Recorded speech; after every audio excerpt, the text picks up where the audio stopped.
আল্লাহর নবী সাল্লাল্লাহু আলাইহি ওয়াসাল্লাম বলেন, আমার সন্তান সাদ, কি কারণে আমি জানি না, যার জানাজার মধ্যে ৭০,০০০ ফেরেশতা উপস্থিত, আমার এই সন্তানের কবরের মাটিগুলো তারে দুই দিক থেকে চাপ দিয়েছে।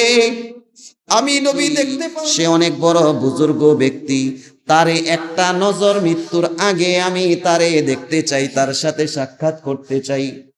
বাদশাহ ইব্রাহিম ইবনে আদম কোনো মানুষও জানে না, সেটা সবকিছু জানেন কে? কারণ কয়েকটি জিনিস, এই জিনিসগুলোর ইলম কোনো মানুষের কাছেও থাকে না, ফেরেশতার কাছেও থাকে না, কোনো বৈজ্ঞানিকের কাছেও থাকে না, কোনো নবী রাসূলদের কাছে পর্যন্ত ছিল না।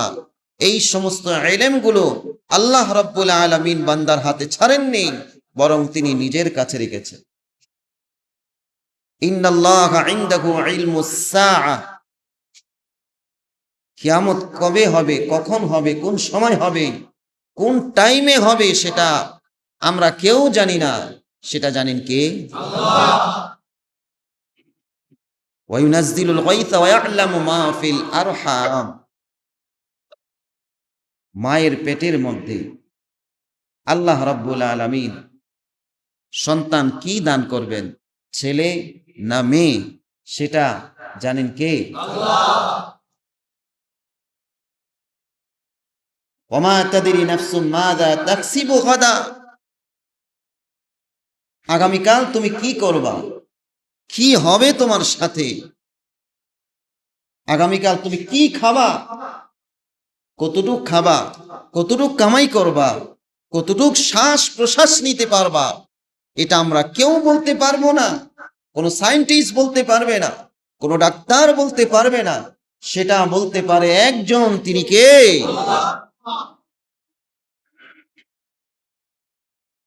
ওমা তাদরি নাফসুম বিআই আরদিন তামুত, বান্দা তুমি জানো না তুমি কখন মরবা, কোন হালতে মরবা, কোন অবস্থায় মরবা, ইমানি অবস্থায় মরবা নাকি বেঈমানি অবস্থায় মরবা, সেটা আমরা কেউ বলতে পারি না। আমার কি মরণটা সেজদারত অবস্থায় হবে, নাকি আমার মরণটা সেজদাবিহীন অবস্থায় হবে, আমার মরণটা জিকির করা অবস্থায় হবে নাকি জিকির ছাড়া হবে, সেটা সব কিছু ভালো মন্দ জানেন তিনি একজন, কে? আল্লাহ। সব আল্লাহ রাব্বুল আলামিন জানেন। আমার মৃত্যু কখন, কোন জায়গায়, কিভাবে হবে, কবে হবে, কোন টাইমে হবে, কোন স্থানে হবে, আমরা কেউ জানি না। কিন্তু আমাদের দায়িত্ব হচ্ছে একটা, আমাদের কর্তব্য হচ্ছে একটা, আমার সেই মরণটা যেন ভালো সময়, ভালো জায়গায়, ভালো অবস্থায় যেন হয়, সেই চেষ্টা ফিকির করার সুযোগ এবং শক্তি সামর্থ্য আল্লাহ রাব্বুল আলামিন আমাকে দিয়েছেন, আপনাকে দিয়েছেন, সবাইকে দিয়েছেন। আমরা যদি চেষ্টা করি, আমরা যদি ফিকির করি, তাহলে আল্লাহ রাব্বুল আলামিন আমার মরণটা হয়তো জুমার দিন সেজদারত অবস্থায় আল্লাহ রাব্বুল আলামিনকে ডাকতে ডাকতে আল্লাহ তাআলা দিয়ে দিবেন। সুবহানাল্লাহ।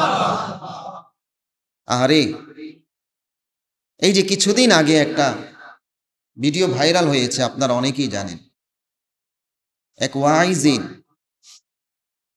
স্টেজে ওঠে 5 মিনিট না 3 মিনিটের ব্যবধানে খুতবাটা পড়েছেন। খুতবা পড়ে মানুষদেরকে ইমানি কথা বলছেন, মানুষদেরকে আল্লাহকে চিনাইতেছেন। ওই অবস্থাতেই আল্লাহ রাব্বুল আলামিন তার কাছে মালাকুল মাউতকে পাঠিয়ে দিয়েছেন। আল্লাহ রাব্বুল আলামিন তাকে ওই অবস্থায় আল্লাহর কথা বলতে বলতে, ইমানের কথা বলতে বলতে আল্লাহ তাকে কবুল করে নিয়েছেন। সুবহানাল্লাহ। কত সৌভাগ্য তার, যা শেষ কথা হবে লা ইলাহা ইল্লাল্লাহ।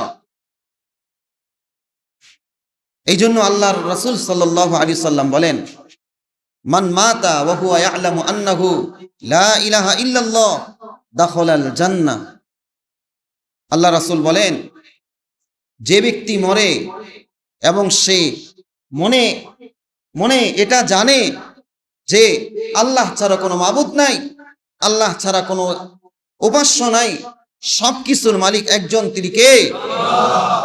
যেটা বিশ্বাস করে মরণের সময় আল্লাহ রাসূল বলেন এই ব্যক্তির জন্য জান্নাত ওয়াজিব। শুধু এতটুকু সে জানে, বুখারীর বর্ণনার মধ্যে আছে 100টা খুন করেছে, কিন্তু মৃত্যুর আগে তার দিলের মধ্যে ছটপটানি শুরু হয়ে গিয়েছে যে না, সবকিছুর মালিক আল্লাহ, আল্লাহ ছাড়া কোনো ইলাহ নাই, আল্লাহ ছাড়া কোনো গতি নাই, আল্লাহ ছাড়া কোনো উপায় নাই। এই জন্য সেই তওবা করার জন্য দিক বিদিক ছুটে বেরিয়েছে যে কোথায় গেলে আমার তওবা নসিব হয়, কোথায় গেলে আমি আল্লাহর কাছে ক্ষমা চাইতে পারবো, কোথায় গেলে আমার জিন্দেগীর গুনাহগুলো মাফ হয়ে যায়। তার ভিতরে ন্যূনতম এই চিন্তাটুকু এসেছিল, আল্লাহ রাব্বুল আলামিন তার ওই 100 খুনকে মাফ করে দিয়ে তার জন্য জান্নাতকে রেডি করে দিয়েছেন। সুবহানাল্লাহ। এই জন্য আমরা সব সময় প্রস্তুত থাকব, সদা সর্বদা আল্লাহ রাব্বুল আলামিনের কাছে দোয়া করতে হবে, সব সময় আল্লাহর কাছে রোনাজারি করতে হবে। আল্লাহ রাব্বুল আলামিন যেন আমার মরণটা জাকিরিনদের মতো করে দেন, আমার মরণটা যেন সেজদারত অবস্থায় হয়, আমার মরণটা যেন, আমার শেষ কথাটা যেন লা ইলাহা ইল্লাল্লাহ, এটা বলতে বলতে যেন আমি মৃত্যুবরণ করতে পারি। এই জন্য আল্লাহ রাব্বুল আলামিনের কাছে সব সময় দোয়া করতে থাকা। আল্লাহ গো, যখন মালাকুল মউত পাঠাইবা, যখন মৃত্যুর ফেরেশতা আমার দুয়ারে পাঠিয়ে দিবা,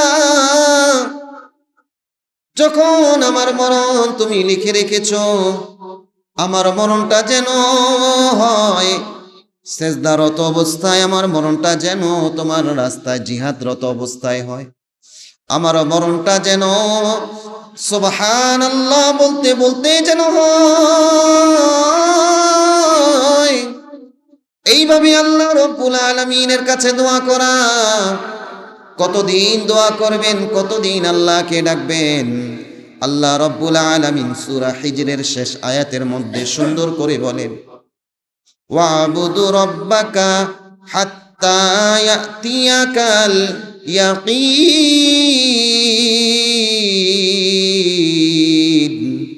ও বান্দা, আমি আল্লাহকে ডাকো এবং তুমি তোমার জিন্দেগিটাকে পুরাপুরি বন্দিগি করে নাও।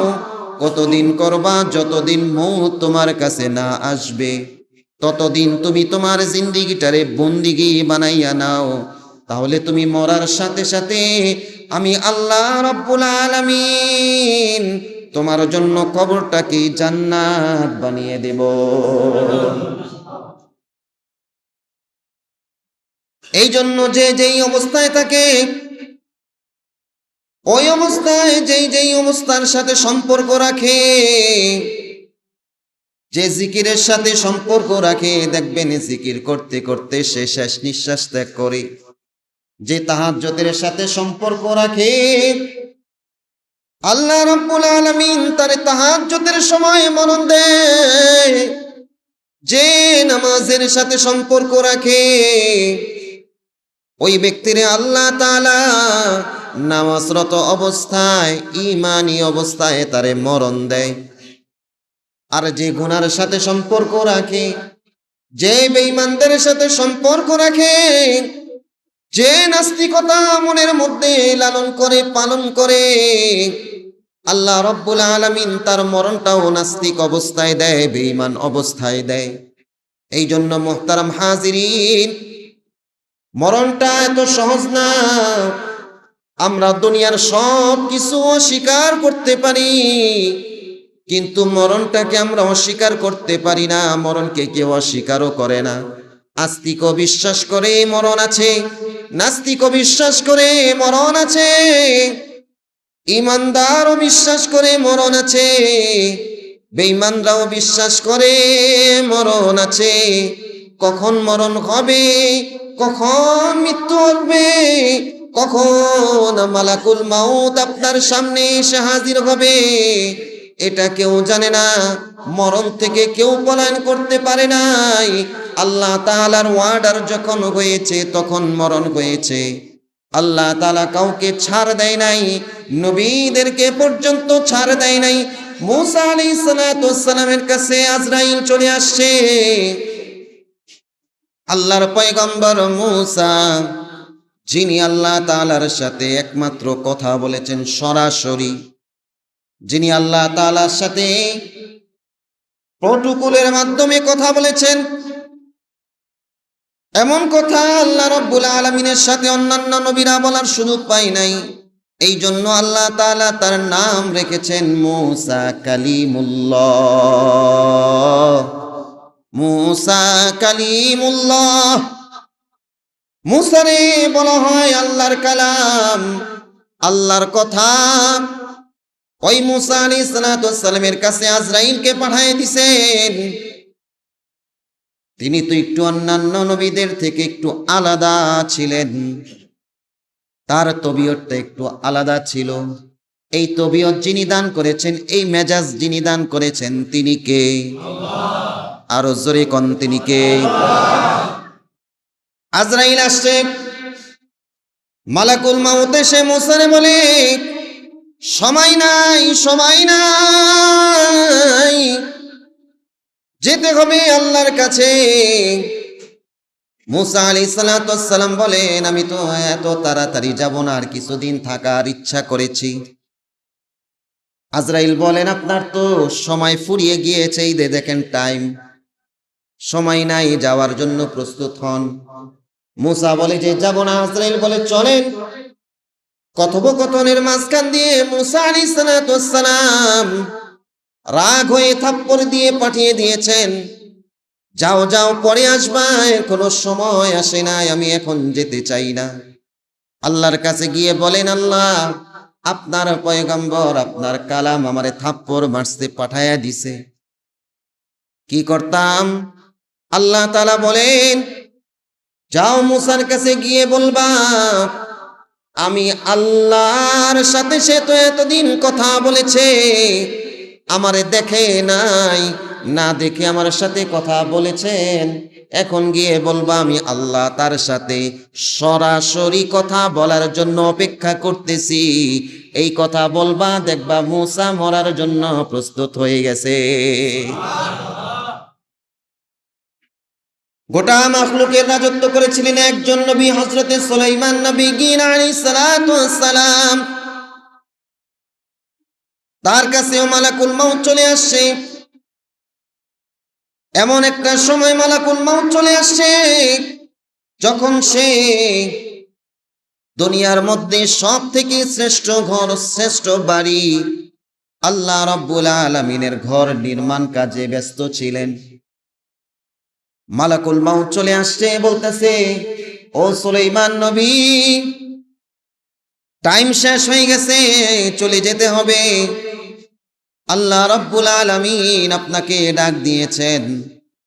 সুলাইমান নবী বলতেছেন, ওগো আল্লাহ, তোমার ঘরের কাজ শুরু করেছি, এখনো তো কাজ শেষ হয় নাই, কাজ এখনো শেষ করতে পারিনি, কাজটা শেষ করার সুযোগ দাও। আল্লাহ রাব্বুল আলামিন বলেন, ও আমার বন্ধু, ঘর তো এটা তোমার না, এই ঘর হচ্ছে আমার। আমার ঘর আমি কেমনে তৈরি করব, সেটা আমার সেটা আমার চিন্তা আছে, সেটা আমি বুঝবো। তোমার সময় হয়ে গিয়েছে, তোমাকে চলে আসতে হবে। সুলাইমান নবী বলতেছেন, ওগো আল্লাহ, জিন্নাতের মাধ্যমে তোমার ঘর নির্মাণ করতেছি, তারা তো আমারে দেখলে ভয় পায়, আমার যদি না দেখতে পায় তখন তো আমারে ভয় পাবে না, তোমার ঘরও নির্মাণ করবে না। আল্লাহ রাব্বুল আলামিন সুলাইমান নবীর চেহারার মধ্যে এমন একটা রূপ দিয়ে দিয়েছিলেন যে জিনদের দিকে তাকাইলেই তারা ভয় পাইত। যখন তিনি ক্রোধান্বিত হইতেন, গায়ের পশমগুলো দাঁড়ায় যাইত তার কাটার মতো। তারে দেখলেই ভয় পাইতো। আল্লাহ রাব্বুল আলামিন সুলাইমান নবীকে বলেন, ও আমার বন্ধু, আপনি মরবেন কিন্তু আপনি পড়বেন না। আপনি মরবেন কিন্তু আপনি পড়বেন না। আপনারে আমি আপনার লাঠির উপরে ভর করে দাঁড় করিয়ে রাখবো, যতদিন পর্যন্ত আমার ঘর নির্মাণ না হয় ততদিন পর্যন্ত আমি আল্লাহ আপনার এই লাঠির উপরে ভর করাইয়া দাঁড় করাইয়া রাখবো। জিন্নাতরা ভাববে আপনি জীবিত, আপনারে দেখা দেখা তারা দ্রুত কাজটা করবে আমার ঘরের। আল্লাহর কি কুদরত! হযরতে সুলাইমান নবী আলাইহিস সালাম মারা গিয়েছেন কিন্তু লাঠির উপরে ভর করে দাঁড়িয়ে আছেন। জিন্নাতরা দেখে যে সুলাইমান নবী দাঁড়ায় আছেন, জলদি করে কাম করেছেন, কাজ শেষ। আর এখান দিয়ে লাঠিরে পোকায় খাওয়াও শেষ করে দিয়েছে। আর সুলাইমান নবী আলাইহিস সালাম আল্লাহর ঘরের কাজ শেষ, সাথে সাথে জমিনে পড়ে যায়। জিনদের ডাক্তাররা এসে পরীক্ষা নিরীক্ষা করে দেখে সুলাইমান তো আজকে মরে নাই, বরং সুলাইমান নবী আলাইহিস সালাম মরেছেন আরো বহু বছর আগে। সুবহানাল্লাহ। আল্লাহ তাআলা তারে মরণ দিয়েছে কিন্তু তারে ফালাই নাই। আল্লাহ তাআলা এটা পারেন। তার মানে বোঝা গেল মরণ যখন আসবে তখন আল্লাহ তাআলা কারো কোনো কথা শুনবেন না, ঠিক কি না? এই জন্য আল্লাহ রাব্বুল আলামিন কোরআনের মধ্যে বলেন, লাউলা আখারতানি ইলা আজারিন করিব। কেউ যদি বলে আল্লাহ গো আখারতানি, আমার একটু সুযোগ দেন, ইলা আজালিন করিব, একটা নির্দিষ্ট সময়ের, চাই সেটা 1 মাসের হোক, চাই সেটা 1 বছরের হোক, চাই সেটা কয়েক বছরের হোক। লাউলা আখারতানি ইলা আজালিন করিব ফাআসাদদাক ওয়া আকুম মিনাস সালিহিন।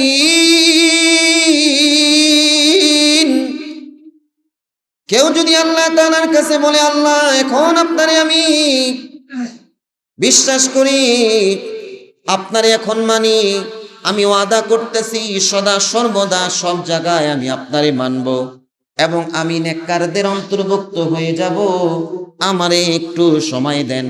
1 সেকেন্ড সময় চাইলেও আল্লাহ রাব্বুল আলামিন তখন আমারে আপনারে কেউ রে সময় দিবেন না। নবীদের পর্যন্ত আল্লাহ তাআলা ছাড়েন নাই, কারণ আল্লাহর ওয়াদা, আমি যেটা বলেছি সেটাই হবে, এর বাইরে আর কিচ্ছু হবে না। সাদ্দাত, নমরুদ, ফিরাউন, এদেরকে আল্লাহ রাব্বুল আলামিন ছাড় দেয় নাই। এদেরকেও টাইম মতো আল্লাহ রাব্বুল আলামিন মৃত্যু দিয়েছেন, নবীদেরকেও টাইম মতো মৃত্যু দিয়েছেন। আমাদের নবী দু জাহানের সরদার রহমতে আলম নবী মুহাম্মদ মুস্তাফা সাল্লাল্লাহু আলাইহি ওয়াসাল্লাম, তারও যখন টাইম আসছে তখনই আল্লাহ রাব্বুল আলামিন তাকে উঠে আনিছেন। এই জন্য মুহতারাম হাজিরিন, মরার জন্য ক্ষণে ক্ষণে সেকেন্ডে সেকেন্ডে প্রস্তুত থাকা, আর মনে মনে এটা রাখা, আমার মরণটা যেন হয় নেক অবস্থায়, আমার মরণটা যেন হয় ইমানদার অবস্থায়, আমার মরণটা যেন বেঈমানদের হালতে না হয়, আমার মরণটা যেন নাফরমান অবস্থায় যেন না হয়। ও মুসলমান, যার মরণটা সুন্দর আল্লাহ তাআলা তার কবরটারেও সুন্দর করে দেয়। যার কবর সুন্দর আল্লাহ তাআলার আরশের হাশরের ময়দানেও তার আমল নামাও সুন্দর। এই জন্য সবসময় নিজের জিন্দিগিটাকে বন্দিগি বানাইতে হবে। সবসময় নেককাররা নিজের জিন্দিগিরে বন্দিগি বানাইয়াছেন। তারা কত সৌভাগ্যশীল ছিলেন। আমাদের পূর্বপুরুষ, আমাদের বুজুর্গানে দিন অনেকে হাদিস পড়াইতেছেন, হাদিস পড়া অবস্থায় মৃত্যুবরণ করেছেন। আবু যুররা রাদিয়াল্লাহু তাআলা আনহু একজন সাহাবী ছিলেন, আল্লাহর নবীর হাদিস সর্বমোট 7 লাখের মতো ছিল, আর আল্লাহর এই বান্দার হাদিস মুখস্থ ছিল প্রায় 6 লাখেরও বেশি। সুবহানাল্লাহ। আল্লাহ রাসূল থেকে হাদিস বর্ণিত হয়েছে 7 লাখের উপরে, আর এই আল্লাহর বান্দা একাই তার 6 লাখের উপরে হাদিস মুখস্থ ছিল। কত বড় হাদিস প্রিয় ছিল, হাদিসের আশিক ছিলেন, কত বড় বুজুর্গ ছিলেন। আল্লাহ রাব্বুল আলামিন তার এক ছাত্র, তার এই ওস্তাদরে নিয়ে তার বিবির সাথে গল্প করে যে আমি এমন একজন ওস্তাদের ছাত্র, আমার ওস্তাদের 1 লাখের মতো হাদিস মুখস্থ আছে। অনেক বিবিরা আছে দেখবেন, স্বামী অনেক কথা বললে পাত্তা দেয় না, সে বাহিরে বাঘ, কিন্তু ঘরে গেলে বিলাই হয়ে যায় স্ত্রীর কাছে। অনেকে আছে, স্ত্রী বলতেছে আপনি আন্দাজ একটা কথা কইলেন আর আমি বিশ্বাস করলাম, এটা হইল নি, 1 লাখ হাদিস কম নাকি, এটা মুখস্থ। আমার সামনে এরকম উড়া কথা আমার সামনে বইলেন না, আমার সামনে এরকম উড়াদুরা কথা বইলেন না, যেই কথার কোনো ভিত্তি নাই। ছাত্রের তো মাইন্ডে লেগে গেছে, এত বড় উস্তাদের ব্যাপারে প্রশংসা করলাম, আর স্ত্রী বলতেছে, সেটাকে এক কথার মাধ্যমে উড়িয়ে দিল। তখন সে বলল, যদি আমার ওস্তাদের 1 লাখ হাদিস যদি মুখস্থ না থাকে, তাইলে তুমি 3 তালাক। এই কথা বলে ফেলছে। বলার পরে কিছুক্ষণ পরে তার মাথার মধ্যে টেনশন ঢুকছে, হায় রে, আমি তো রাগের মাথায়, ক্ষোভের মাথায় জিদ করে স্ত্রীকে এই কথা বলছি, এখন যদি আমার ওস্তাদের 1 লাখ হাদিস মুখস্থ না থাকে, তাহলে তো স্ত্রী, আমার এই প্রিয় স্ত্রী, আমার ভালোবাসার মানুষ, সে তো তালাক হয়ে যাবে। জামাই বউ দূরে গেছে আবু যুররা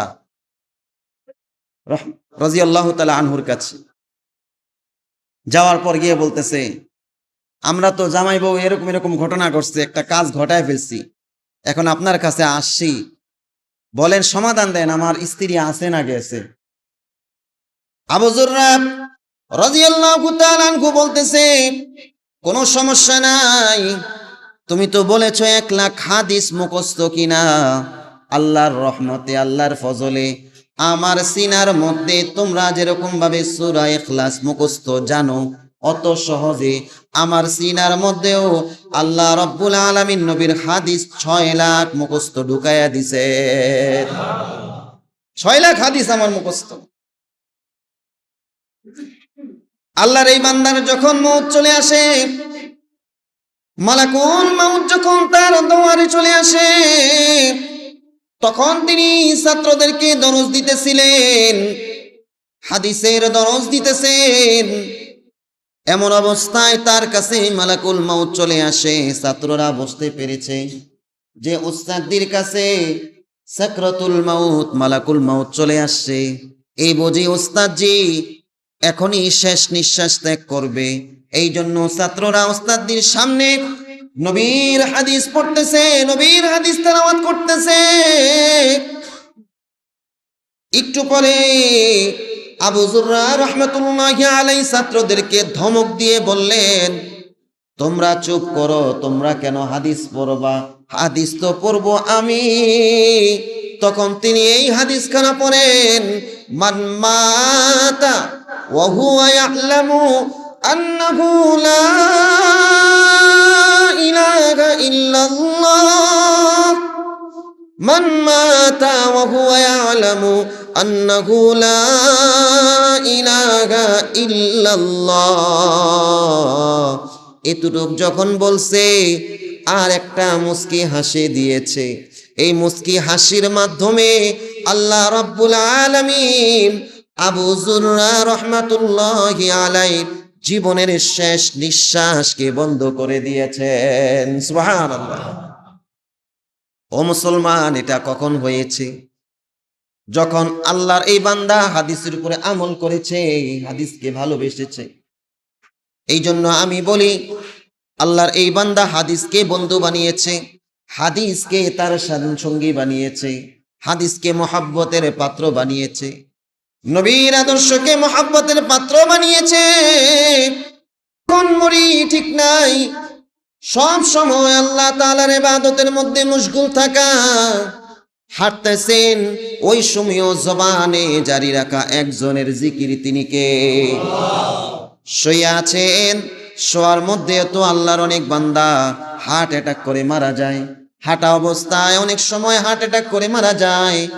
চলতি অবস্থায় আছেন, যানবাহনের ভিতরে আছেন, অ্যাক্সিডেন্ট করে আল্লাহর অনেক বান্দা মরে যায়, ঠিক কিনা?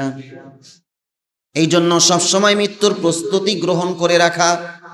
মৃত্যুর প্রস্তুতি যখন থাকবে, তখন আপনার দ্বারা কোনো গুনাহ হবে না, তখন আপনার দ্বারা কোনো পাপ হবে না, তখন আপনার নামাজকে ছাড়তে মনে চাইবে না, তখন আপনার দ্বারা অন্য মানুষের অন্তরে কষ্ট দিতে মনে চাইবে না। তখন শুধু ভয় থাকবে একজনের, তিনি কে? আল্লাহ তাআলার ভয় যখন অন্তরে থাকবে, আল্লাহর মহব্বত যখন থাকবে, আল্লাহ তাআলা আপনারে আল্লাহর প্রিয় পাত্র বানাইয়া নিবে। সবসময় উসিলা খোঁজা, যে এই নেকটা করলে আল্লাহ আমার মরণটা ভালো দিবে। ইব্রাহিম ইবনে আদহাম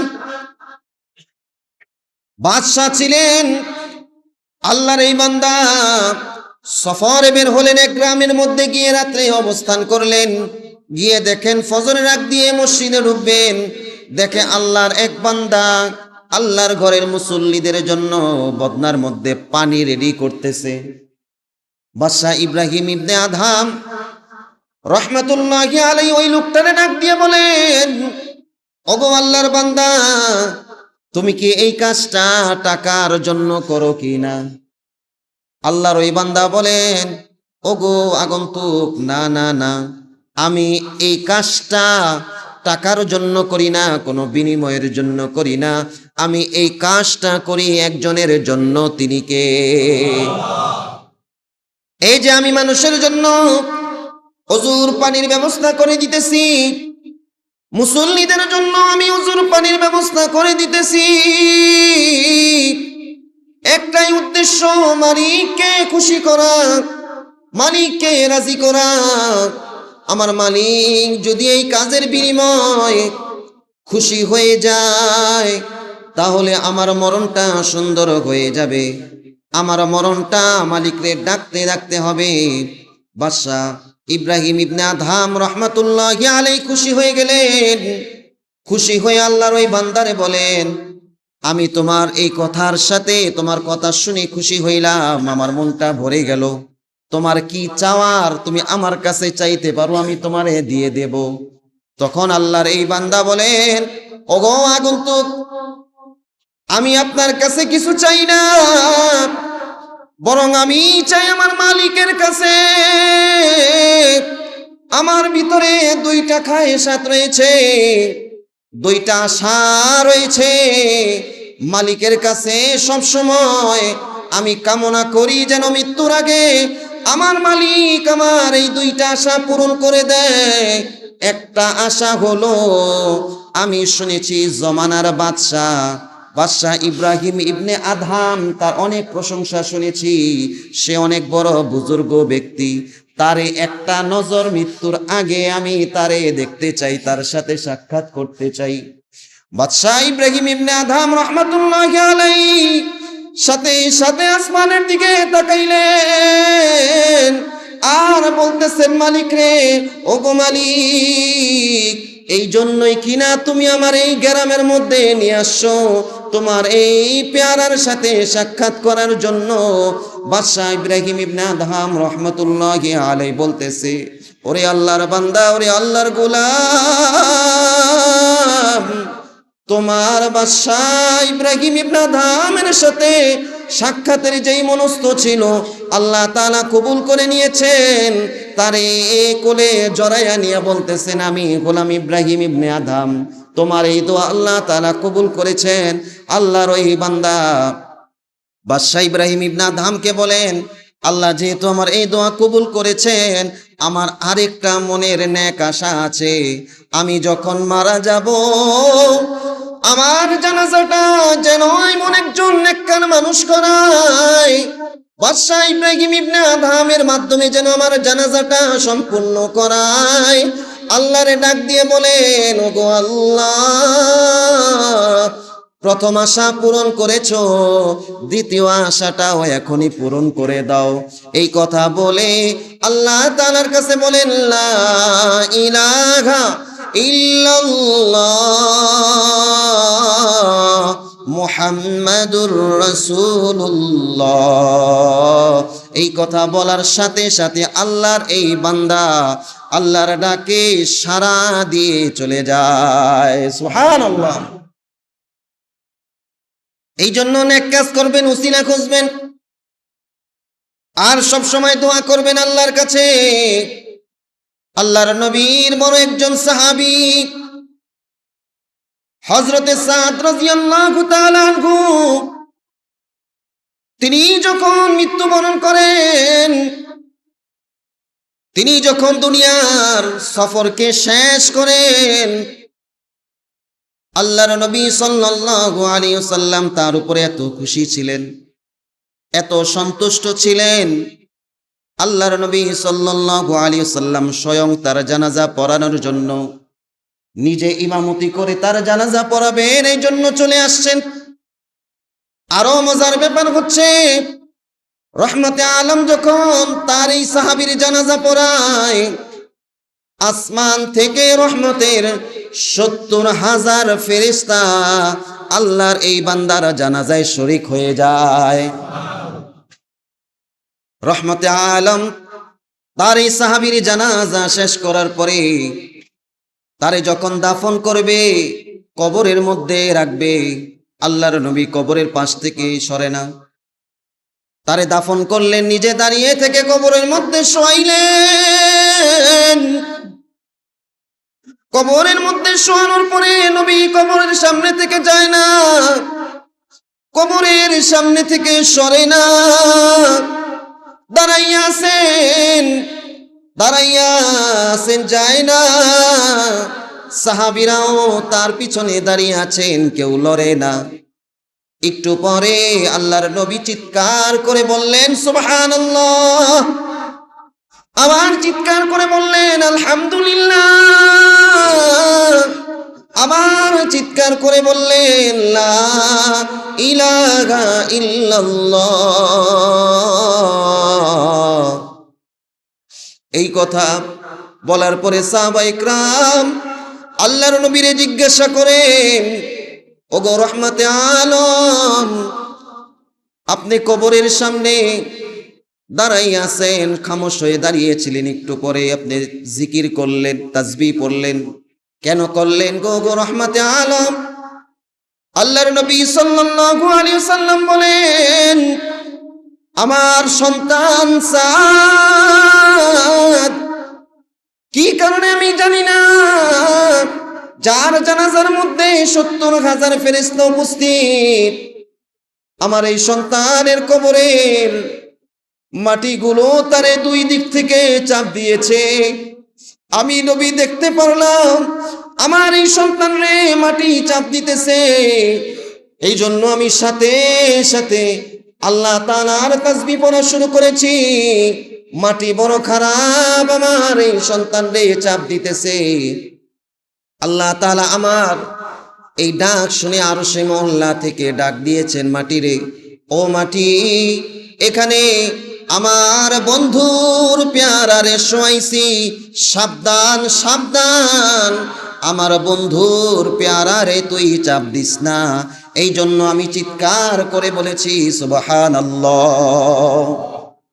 তখন এই মাটি তারে চাপ দেওয়া বন্ধ করেছে। ও মুসলমান, নবীর সাহাবী, যার জানাজার মধ্যে ৭০,০০০ ফেরেশতা উপস্থিত হয়েছে, যার মৃত্যুতে আল্লাহর আরশ কেঁপে উঠেছিল, এমন একজন মানুষের মরার পরে মাটি তারে ছাড়ে নাই, মাটি তারে চাপ দেওয়া থেকে বিরত হয় নাই। নবী দাঁড়াইয়াছিলেন, আল্লাহ তাআলা হুকুম করার পরে, অর্ডার করার পরে মাটি তারে চাপ দেওয়া বন্ধ করেছে। আর আমি আপনি গুনার সাগরে ব্যস্ত, গুনাহ নিয়ে ব্যস্ত। ও মুসলমান, যদি জিজ্ঞাসা করি কালকের আমলনামার খবর নেই, 5 ওয়াক্ত নামাজ কে কে মসজিদে এসে হাজিরা দিয়েছেন? অনেকে বলতে পারবো না। আল্লাহরে কয়বার ডেকেছি অনেকেই বলতে পারবো না। গুনার সাগরের মধ্যে আমরা বসে আছি। আল্লাহ তাআলা বারে বারে বারে বারে আমাদেরকে সতর্ক করছেন ভূমিকম্প দিয়ে। তারপরে সাবধান হই না। আমার চোখের সামনে আমার বাবা শেষ নিঃশ্বাস ত্যাগ করে, আমার চোখের সামনে আমার মা চলে যায়, আমার চোখের সামনে আমার শ্বশুর শাশুড়ি চলে যায়, আমার সামনে আমার বন্ধু চলে যায়, আমার সামনে আমার আমার সামনে আমার এলাকার মানুষ চলে যায়। তারপরেও আমার দিলের মধ্যে একটু ভয় ঢোকে না, তারপরেও গুনাহ করতে থাকি। ও মুসলমান, এই তো বুঝি আমার মরণ চলে আসতেছে, এই তো বুঝি মুয়াজ্জিন আমার এলান করতেছে, এই তো বুঝি টেলিফোন হয়েছে, আরে অমুক চলে গিয়েছে। কখন মওত চলে আসে। এই জন্য আল্লাহ রাব্বুল আলামিন সব সময় বলতেছেন জিন্দেগিটারে করে বন্দেগি। বন্দেগি যদি করতে পারি তাহলে মরণ সহজ হবে, কবর সহজ হবে। কবরের মধ্যে আল্লাহ রাব্বুল আলামিন জান্নাতকে রেডি করে দিবেন। সুবহানাল্লাহ। রাজি আছি ইনশাআল্লাহ? এই জন্য সবার কাছে আমিও ক্ষমা চাই। জানি না আল্লাহর ওই বান্দার মরণটা দেখে কলিজাটার মধ্যে এমন এক ধাক্কা লেগেছে, কয়েকদিন ধরে শুধু ওইটাই ভাসতেছে, আহারে আল্লাহর এই বান্দা কিভাবে চলে গেল। আমি না জানি কবে চলে যাই, আমার না জানি কবে মরণ চলে আসে। আল্লাহর কাছে দোয়া করা যে আল্লাহ মরণটা দিবা ঈমানি অবস্থায় দাও, নেকি করা অবস্থায় দিও। সবাই বলি আমিন। ওয়া আখির দাওয়ানা